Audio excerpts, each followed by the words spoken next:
네, 우리는 계속해서 지금 우리 교회에서 창세기 강해를 해 나가고 있습니다. 창세기 1장 1절부터 시작해서 지금 오늘 2장 18절부터 25절 말씀을 하고 있는데, 강해 설교의 좋은 점은 다음 설교의 성경 구절을 찾기 위해서 시간을 빼앗길 필요가 없다라는 점이겠죠.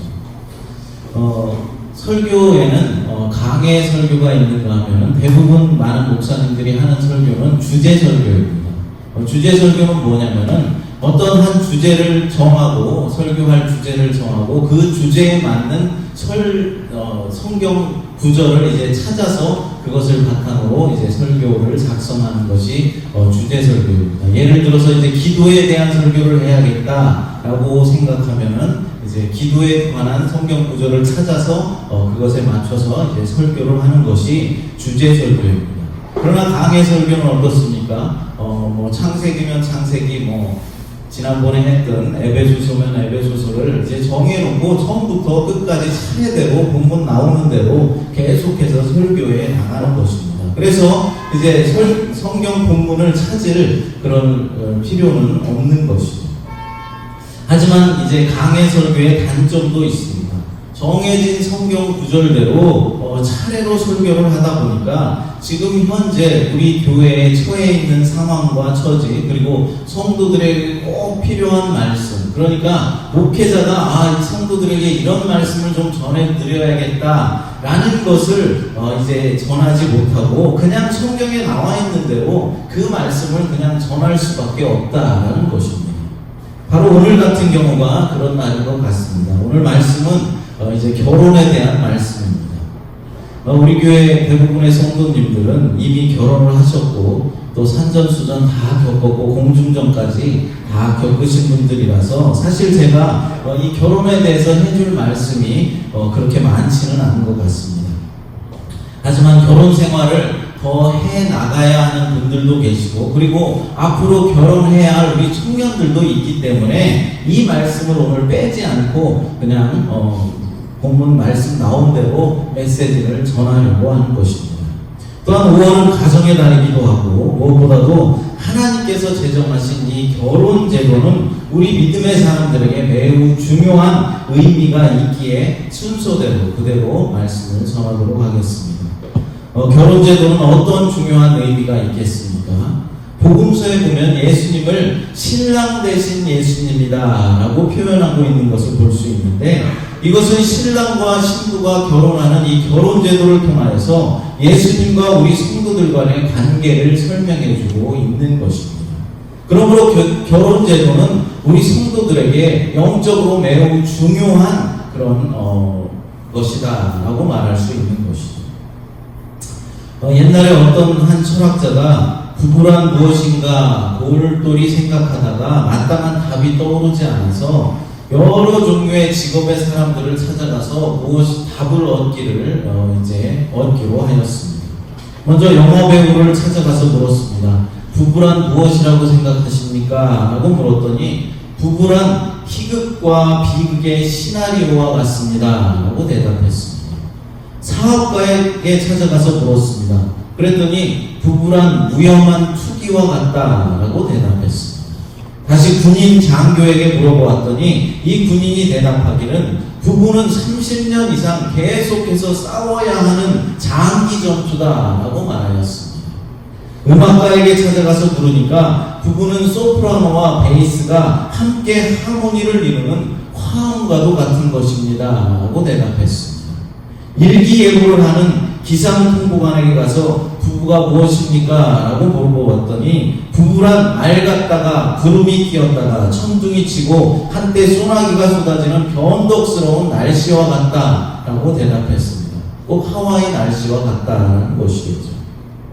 이번에는 동네 할머니와 할아버지에게 물었더니 할머니가 대답하기를 이 왼수 같은 양반하고 너무 오래 살았더니 머리는 다 쉬어버렸고 얼굴에 철판을 깔게 되었고 쓸개는 빼놓고 살게 되고 간땡이는 부어있고 내장은 썩어 문드러졌다 라고 대답했다고 합니다.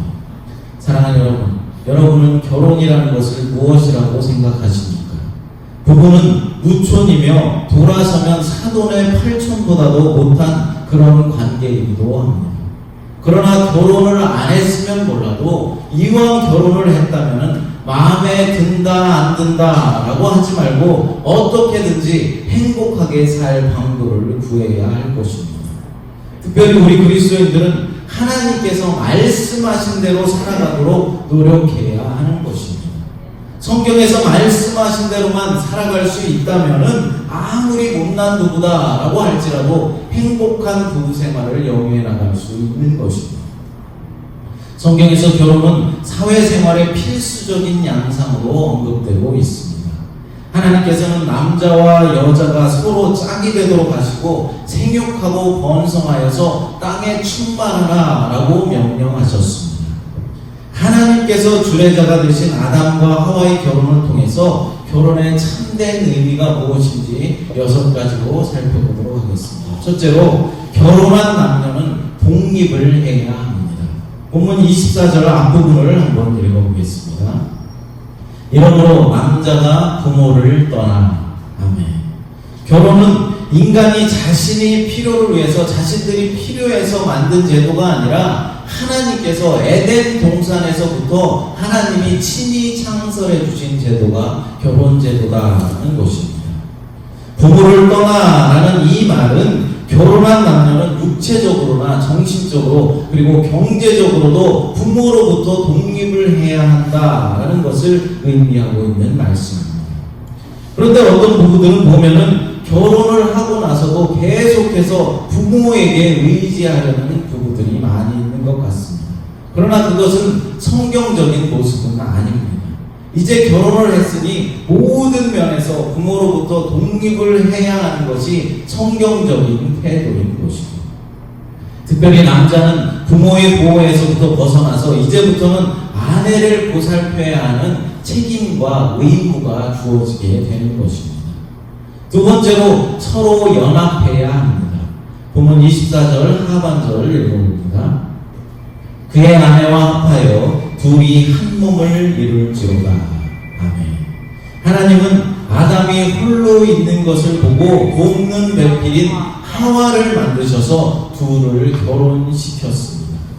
여기서 합하여라는 말은 동등한 인격을 가진 남자와 여자의 육체와 영혼이 하나가 되는 것을 의미해주고 있는 것입니다. 두 인격체가 가정이라는 하나의 공동체를 이루어서 서로 사랑하는 것이 바로 결혼입니다. 그리고 이 결혼은 사람이 마음대로 나눌 수도 없는 것입니다. 세 번째로, 서로 순결해야 합니다. 본문 25절 말씀을 읽어보겠습니다. 아담과 그의 아내 두 사람이 벌거벗었으나 부끄러워하지 아니하니라. 아멘. 결혼관계는 사랑이 기초가 되어서 서로 순결하고 아름다운 관계를 형성해 나가는 것입니다. 결혼관계는 서로의 모든 것을 다 드러내어 놓는다라고 할지라도 부끄럽지 않을 수 있는 관계입니다. 모든 것을 다 드러내놓고도 부끄럽지 않은 것은 부부가 서로 순결하다라는 의미입니다. 그러니까 육체적으로나 정신적으로나 또 영적으로 우리가 순결해야 한다라는 것입니다. 또한 절대적인 이해와 관용이 결혼에서는 꼭 필요한 요소입니다. 성경에서는 그리스도와 교회의 연합을 말할 때 그리스도의 신부다라는 말을 썼습니다. 그러니까 결혼이라는 것은 그리스도와 교회의 연합처럼 되어야 한다는 것이죠. 예수님이 죽음으로 교회를 세우신 것처럼, 예수님의 핏값으로 교회를 세워주신 것처럼, 또 교회는 예수님을 주로 믿고 순종하는 것처럼 결혼이라는 제도를 통해서 남편은 아내를 죽기까지 사랑하고 또 아내는 남편을 믿고 순종해야 한다는 말입니다. 교회가 예수님을 믿으면서 어떻게 다른 신을 또 섬길 수 있겠습니까? 교회가 어떻게 교회에서 다른 신에게 절을 할 수 있겠습니까? 그것은 우상 숭배입니다. 마찬가지로 부부는 서로에 대해서 순결해야 하는 것입니다. 네 번째로, 서로 돕는 배필이 되어야 합니다. 본문 18절 말씀을 읽어보겠습니다.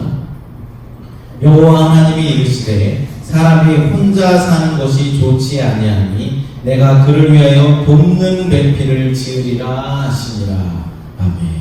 여기서 돕는 배필이라는 말은 아내가 남편을 보완해 주는 것을 의미하는 것입니다.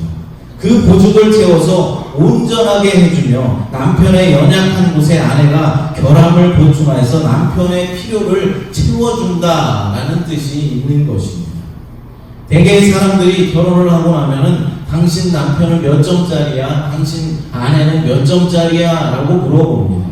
그런데 마음에 들면은 100점짜리다 라고 말하지만은 별로 마음에 들지 않으면 어떻게 말합니까? 한 30점, 40점 정도 된다 라고 답할 것입니다. 그러나 여러분, 절대로 100점짜리 남편, 100점짜리 아내는 있을 수가 없습니다. 100점짜리 남편을 바라는 것은 욕심입니다. 우리 모두는 솔직히 내가 좀 부족하고 연약하기 때문에 아내를 구하고 남편을 구하는 것이지, 만약 내가 완벽한 100점짜리 사람이라면 무엇하러 결혼을 하겠습니까? 저는 제 스스로 점수를 준다면 한 30점짜리 남편은 되는 것 같습니다. 우리 아내는 어떻게 생각하는지 모르겠지만 우리 아내는 저보다는 훨씬 더 훌륭합니다. 그래서 한 70점은 됩니다. 그래서 우리 부부는 30점, 70점이 합해서 100점짜리 부부입니다. 여러분들은 몇 점이십니까? 나 혼자 100점짜리라면 뭐가 부족해서 우리가 결혼을 하겠습니까? 사랑하는 여러분, 그러므로 부부는 30점, 70점이 합해서 100점이 되거나 50점, 50점이 합해서 100점이 되거나 둘이 합하여서 100점을 이루는 것이 정상적인 부부이고 이상적인 부부의 모습입니다. 그러니까 서로가 서로의 필요를 채워주어야 한다라는 것입니다. 다섯째로 남편의 권위와 질서를 인정해 주어야 합니다. 본문 19절 말씀을 읽어보겠습니다. 여호와 하나님이 흙으로 각종 들짐승과 공중의 각종 새를 지으시고 아담이 무엇이라고 부르나 보시려고 그것들을 그에게로 이끌어 가시니 아담이 각 생물을 부르는 것이 곧 그의 이름이 되었더라. 아멘. 아담에게 이러한 권한을 주었다라는 말입니다. 요즘 어떻습니까? 요즘 여자들이 너무나 힘이 세고 너무나 강하니까 남편들이 힘을 쓰지 못하고 아내들이 거의 다 가정에서 주도권을 잡고 산다고 합니다. 하루 세 끼를 다 차려달라는 남편은 삼시세끼라고 부른다고 합니다. 그럼 간식까지 챙겨주는 남편은 뭐라고 하는 줄 아십니까? 갓나새끼. 이 정도로 여자들이 남편에 대한 존중심이 너무나 없어졌다는 것이죠. 그런데 여러분, 이게 정상적이겠습니까? 이것이 성경적입니까? 그렇지 않습니다. 의사들과 심리학자들의 말에 의하면 남자들은 똑똑한 여자, 그리고 대드는 여자에게는 전혀 사랑을 느끼지 못하고 오히려 두려워하거나 순종하는 여자에게 사랑을 느낀다라고 말합니다. 그리고 가정학에서는 남자들은 정서적으로 어머니의 품을 그리워하는 그런 경향이 있기 때문에 남자들이 아내를 대할 때도 아내에게서 어머니의 사랑을 받고 싶은 그런 감정이 있다라는 것이죠. 어머니처럼 따뜻하게 대해주고 어머니처럼 배려해주는 여성을 좋아한다는 것입니다. 아내의 태도가 딱딱하고 강하면 남자들은 못 견뎌합니다. 그래서 남자들은 결혼하면 다들 애기가 되는 것입니다. 그것도 아주 속을 많이 썩이는 큰 애기가 됩니다. 그러니까 아내들은 자녀들에게만 엄마가 되어줄 것이 아니라 남편에게도 엄마와 같은 그런 아내가 되어야 한다는 것입니다. 베드로전서 3장 1절 말씀을 읽어보겠습니다. 아내들아, 이와 같이 자기 남편에게 순종하라. 이는 혹 말씀을 순종하지 않는 자라도 말로 말미암지 않고 그 아내의 행실로 말미암아 구원을 받게 하려 함이니. 아멘. 이게 무슨 말이겠습니까? 말씀에 순종하지 않는, 그러니까 아주 속 썩이는 남편에게라도 순종해야 한다라고 말하고 있는 것입니다. 창세기 12장에 가서 보면은 아브라함은 얼토당토 않게도 자기 목숨을 구하기 위해서 자기 아내를 팔아먹었습니다. 그것도 2번씩이나 팔아먹었습니다. 바로에게 자기 아내를 누이라고 속였던 것입니다.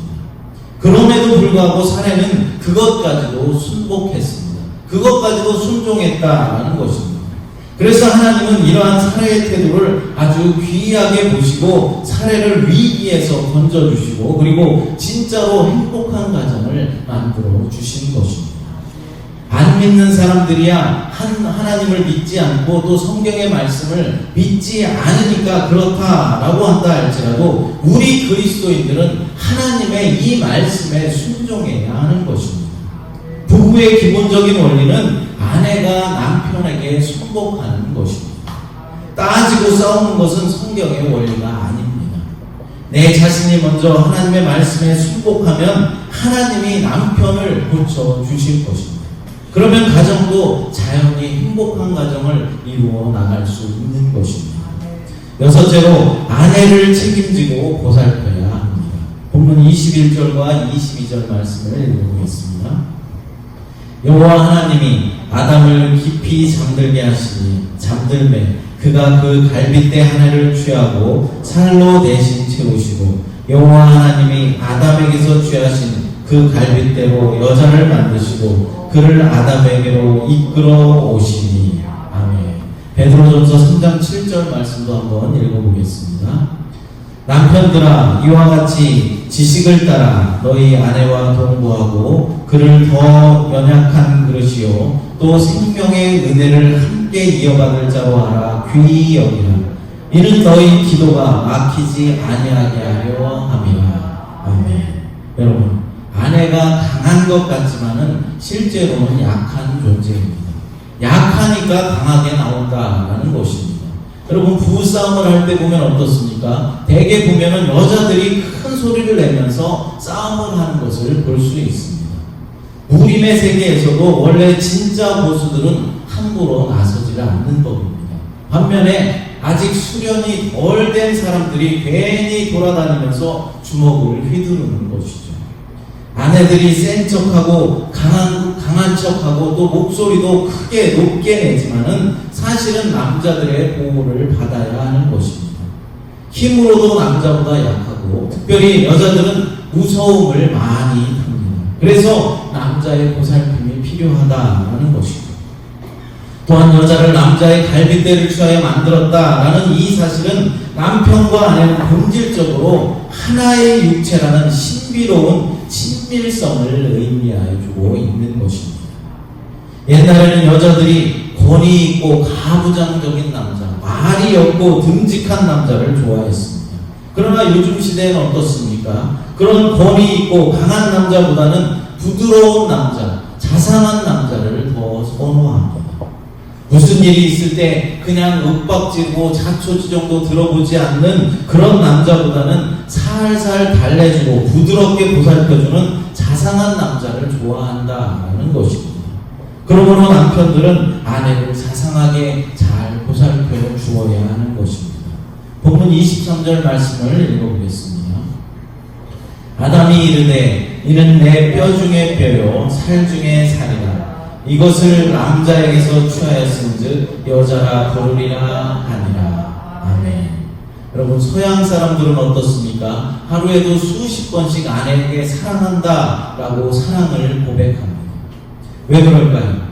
우리랑 문화가 좀 다르니까 그렇게 할 수 있겠다라고 생각합니다. 그런데 서양 사람들은 기본적으로 기독교적인 그런 문화권에서 살고 있는 사람들이라서 이 성경의 말씀을 어렸을 때부터 다 잘 알고 있습니다. 그래서 이 성경의 말씀을 자연스럽게 지켜왔던 것입니다.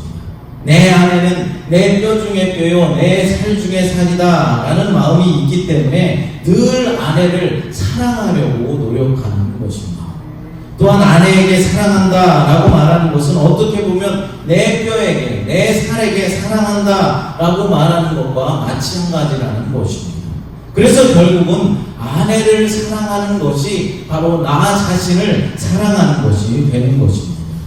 아내가 행복하면 내가 행복하고 아내가 슬프면 내가 슬픈 것입니다. 우리 가정도 마찬가지입니다. 우리 아내가 좀 몸이 좋지 않거나 컨디션이 별로면은 우리 집안 분위기가 갑자기 이상해지고 살림살이도 엉망진창이 됩니다.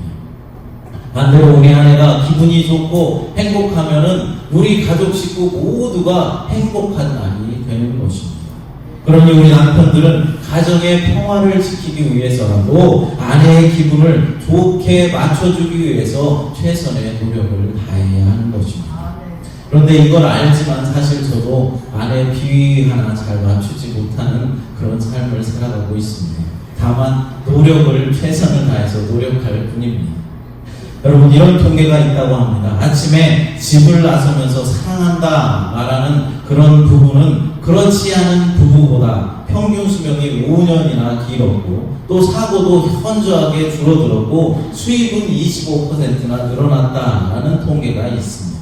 이게 근거가 있는 통계인지는 잘은 모르겠지만 어쨌든 나쁜 것 같지는 않습니다. 그러니 여러분들도 한번 실천해 보시기 바랍니다. 행복한 부부 생활을 위해서는 틀림없이 도움이 될 것입니다. 사랑하는 여러분, 오늘 우리는 성경이 말하는 참된 결혼의 의미에 대해서 살펴보았습니다. 우리가 아는 것도 중요하지만은 이 아는 것을 우리 실생활에서 실천하며 사는 것은 더욱더 중요한 일일 것입니다. 행복한 부부 생활을 위해서, 행복한 가정을 위해서는 첫째로 부모로부터 독립을 해야 하고, 둘째로 하나로 연합해야 하며, 세 번째로 서로 순결해야 합니다. 넷째로 서로 돕는 배필이 되어서 서로의 필요를 채워주어야 하는 것입니다. 다섯째로 아내는 남편의 권위를 인정해 주어야 하고, 여섯째로 남편들은 아내를 내 뼈 중에 뼈요, 내 살 중에 살이라 하고 찬양하면서 잘 보살펴 주어야 하는 것입니다. 여러분들의 부부 생활, 여러분들의 가정이 오늘 나눈 이 말씀을 잘 지킴으로 늘 행복한 가정, 축복된 가정들이 되시기를 간절히 축복합니다. 함께 찬양 들으시고 기도하도록 하겠습니다. 아까 불렀던 찬양 부르시고 기도하겠습니다. 사랑하는 하나님, 감사합니다. 우리에게 아내를 허락하시고 남편을 허락하시니 감사합니다. 가정을 허락하시니 감사합니다. 우리가 행복한 부부 생활을 할 수 있도록 오늘 들은 하나님의 말씀을 잘 지키며 실천할 수 있도록 도와주시옵소서. 우리가 믿음 안에서 가정을 먼저 바로 세울 수 있도록 하나님 우리들에게 지혜를 허락하여 주시옵소서. 하나님, 특별히 오늘 우리 교회를 방문하신 영원 오니시 성도님 하나님 붙잡아 주시고 사랑하여 주시옵소서. 아버지, 이제 믿음으로 살기를 작정할 수 있도록 하나님 도와주셔서 아버지 하나님 온전히 믿음 안에서 주님께 붙들린 삶을 살아갈 때 축복된 삶이 될 수 있도록, 건강한 삶을 살아갈 수 있도록 하나님 영육간에 강건하도록 하나님 지켜주시고 도와주시옵소서. 주님께서 함께하여 주시고 은혜를 더하여 주시며 믿사오며 거룩하신 예수님의 이름으로 기도드리옵나이다. 아멘.